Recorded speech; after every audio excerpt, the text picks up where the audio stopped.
Det centrale i kulstofskredsløbet er at følge kulstof C-bevægelse.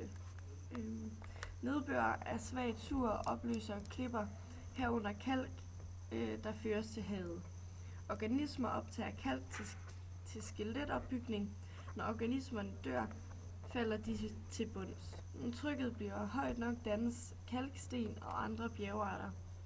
Havvand optager og afgiver afhængig af temperaturen CO2. Alger optager og afgiver ligeledes CO2 ved fotosyntese og respiration. Plankton kan under de rette forhold omdannes til kul, olie og naturgas. Vulkaner udspyder CO2 ved udbrud. Planter optager gennem fotosyntesen CO2 fra luften og afgiver CO2 ved respiration.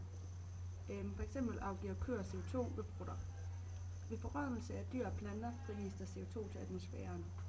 Ved afbrænding af fossile brændsler såsom kul, olie og gas fra undergrunden og eksempelvis træ og korn frigives CO2 til atmosfæren.